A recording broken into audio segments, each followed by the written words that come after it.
बिस्मिल्लाहिर्रहमानिर्रहीम। अस्सलाम वालेकुम। मैं बशर अली और आप देख रहे हैं मोबाइल 2.0।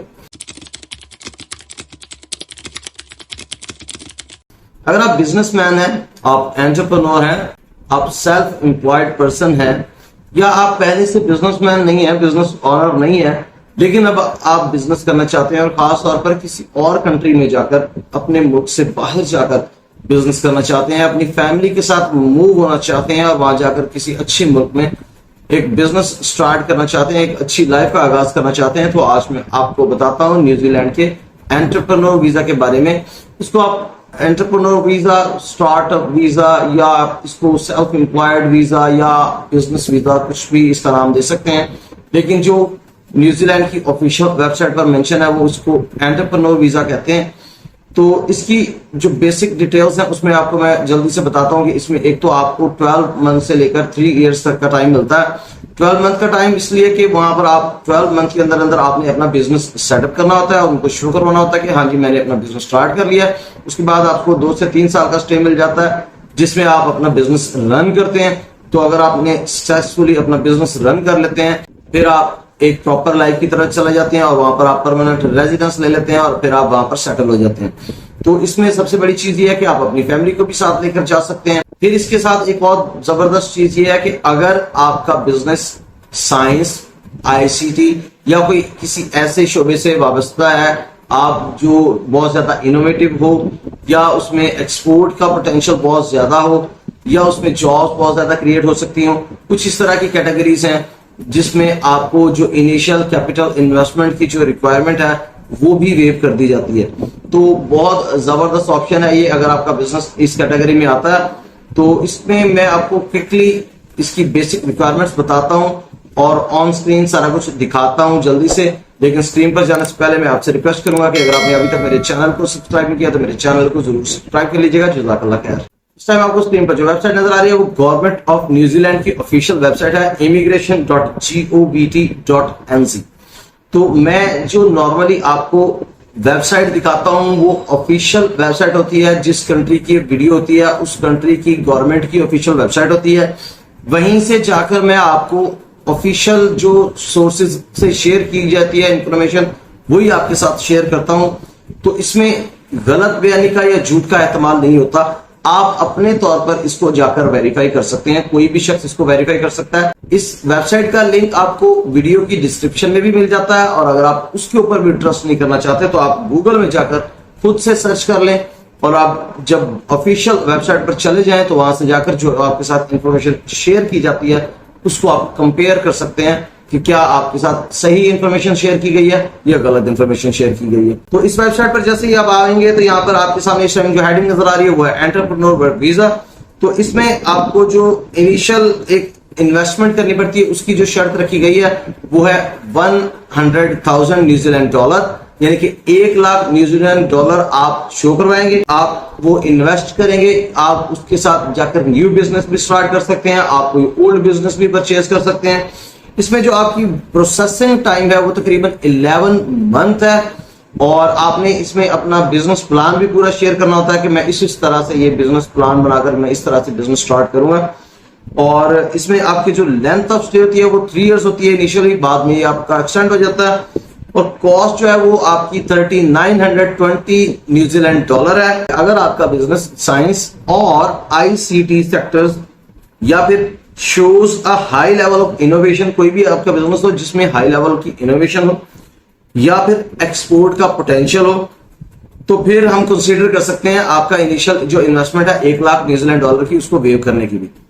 तो अगर आपका किसी ऐसे सेक्टर से ताल्लुक है और आप कोई ऐसा बिजनेस करना चाहते हैं जो इस क्राइटेरिया के ऊपर पूरा उतरता हो तो आपका जो 1 लाख की इनिशियल इन्वेस्टमेंट है उसकी जो रिक्वायरमेंट है वो भी वेव हो जाएगी। अगर आप किसी फाइनेंशियल क्राइम में या कोई आपने धोखा किया है या फ्रॉड किया है बिजनेस में, तो अगर इस तरह की कोई चीज आपकी निकल आती है तो फिर आपको वो वीजा नहीं देंगे। यहाँ पर आकर आप अपना कंट्री डिटेल ऐड करेंगे, यहाँ पर आप अपना कंट्री ऐड करेंगे और डिस्प्ले के ऑप्शन के ऊपर क्लिक कर देंगे। उसके बाद आपके कंट्री से रेलेवेंट इंफॉर्मेशन शो होना शुरू हो जाएगी।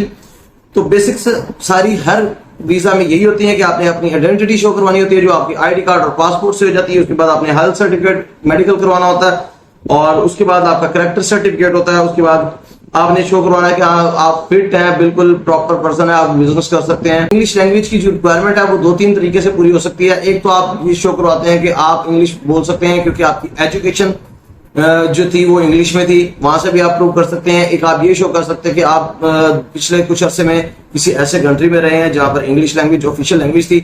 या आप इस तरीके से शो कर सकते हैं कि जो आपकी जॉब है उसके अंदर आपकी जॉब के अंदर लैंग्वेज जो यूज होती है वो इंग्लिश ही है, तो आप हमेशा इंग्लिश में बोलते हैं, काम करते हैं सारा कुछ, तो तब भी आप इससे अपनी प्रोफिशिएंसी साबित कर सकते हैं। उसके बाद अगर इस तरीके से आप नहीं कर सकते तो फिर आप इंग्लिश लैंग्वेज का टेस्ट देकर भी इंग्लिश लैंग्वेज की रिक्वायरमेंट को फुलफिल कर सकते हैं। फिर आप अपनी फैमिली को भी साथ लेकर जा सकते हैं, लेकिन आपको उसको प्रूव करना पड़ेगा कि अपने फैमिली के साथ रिलेशनशिप क्या है। वो आपने डॉक्यूमेंट से प्रूव करना है कि आपका निकाह नामा होगा अपनी मिसेस के साथ, उसकी ट्रांसलेशन लग जाएगी, FRC लग जाएगी, आपकी फैमिली का पूरा ट्री आ जाएगा उसके अंदर, तो आपके बच्चों का भी उसके अंदर सारा कुछ आ जाएगा, वे फॉर्म, आपका ID कार्ड, ये सारी चीजें उससे प्रूव हो जाएंगी। मिनिमम कैपिटल इन्वेस्टमेंट के बारे में आपको ऑलरेडी बता चुका, आप इसको रिक्वेस्ट भी कर सकते हैं कि इसको वेव कर दिया जाए। फिर यहाँ पर आपने एंटरप्रेन्योर पॉइंट्स क्लेम करने होते हैं, 120 पॉइंट आपने क्लेम करने हैं। वो किस किस तरह हो सकते हैं? आपकी एज, आपका कैपिटल इन्वेस्टमेंट, और उसके बाद आपका जो बिजनेस एक्सपीरियंस है, और फिर आपका जो बेनिफिट होगा बिजनेस का न्यूजीलैंड को, फिर आपकी लोकेशन जो बिजनेस की है। ये 5 चीजें हैं जिससे आप पॉइंट्स क्लेम कर सकते हैं, वो आगे जाके मैं आपको शो करवाता हूँ। फिर आपने अपना बिजनेस प्लान शेयर करना है और आपने अपनी ऑक्यूपेशनल रजिस्ट्रेशन की अगर रिक्वायरमेंट है तो वो फुलफिल करनी है। बिजनेस स्टार्ट करना है और विद इन 12 मंथ बिजनेस को सेटअप करना है लाजमी। फिर आपने अपनी इवैल्यूएशन करवानी है अथॉरिटीज के साथ कि आपने यहाँ बिजनेस स्टार्ट कर लिया, आप इसको आके इवैल्यूएट कर सकते हैं। यहाँ पर अब आपने अपने पॉइंट्स चेक करने हैं, तो सबसे पहले आते ही आपने पहला इसको क्लिक कर देना है इनिशियल इन्वेस्टमेंट को, और जब इसको चेक कर देंगे तो नीचे कुछ और ऑप्शंस अवेलेबल हो जाएंगी। यहाँ पर उसने पूछा कि बिजनेस एक्सपीरियंस आपका कितना है। फॉर एग्जांपल आपका 3 इयर्स का एक्सपीरियंस है और रेलेवेंट है आपके बिजनेस से, तो इसको टिक कर दें। फिर उसके नीचे यहाँ पर टाइम भी पूछा गया है, तो आप इसको 3 से 4 इयर्स क्लिक कर दें तो आपको 20 पॉइंट्स यहाँ मिल सकते हैं। और अगर इससे ज्यादा का एक्सपीरियंस है आपका तो आपको 30 पॉइंट मिल सकते हैं। अगर आपका मोर देन 10 इयर्स एक्सपीरियंस है तो फिर आपको 40 पॉइंट्स यहीं से मिल जाते हैं। नेक्स्ट ऑप्शन है कि आपके बिजनेस से न्यूजीलैंड को कितना बेनिफिट हो सकता है, तो आप यहाँ पर इसको सिलेक्ट करेंगे कि my business will provide full time job in New Zealand. इसको अगर आप टिक कर देते हैं तो उसके नीचे आप नंबर ऑफ जॉब सिलेक्ट करते हैं।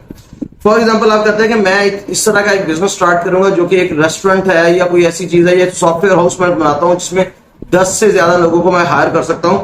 तो 10 और मोर फुल टाइम पोजीशन को जैसे ही आप सिलेक्ट करेंगे तो यहाँ पर 80 पॉइंट्स आ जाते हैं। आपके 2 ऑप्शंस को सिर्फ आपने सेलेक्ट किया और आपके 120 पॉइंट्स कंप्लीट हो गए।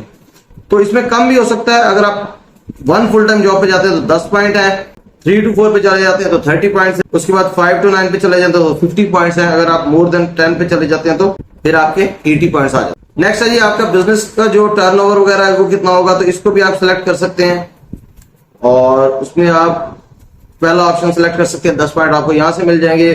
उसके बाद आप अपनी एज सिलेक्ट करते हैं कि आई एम 59 और अंडर।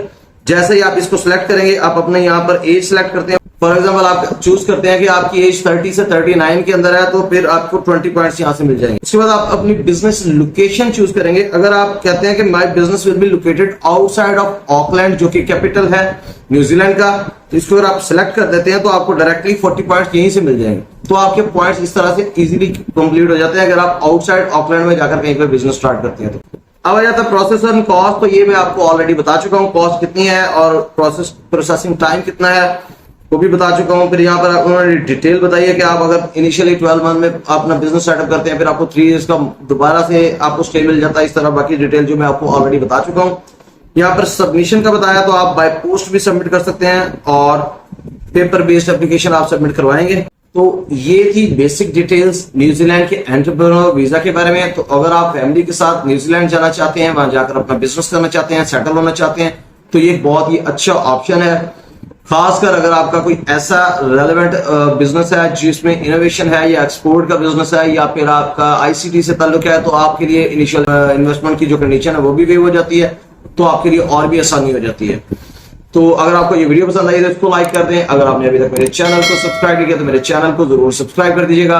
अगर आपको लगता है कि इस वीडियो को शेयर करने से किसी का भला हो सकता है तो इस वीडियो को सदका जारिया समझकर अपने दोस्तों के साथ शेयर कर दें। इंशाल्लाह आपको भी इसका स्वाब मिलता रहेगा। अपना बहुत सा ख्याल रखिएगा और मुझे जरूर अपनी दुआ में याद रखिएगा। बहुत जल्द इंशाल्लाह आपसे मुलाकात होगी किसी नई अपडेट और अपॉर्चुनिटी के बारे में एक नई वीडियो में। तब तक के लिए इजाजत दीजिए। अल्लाह हाफिज।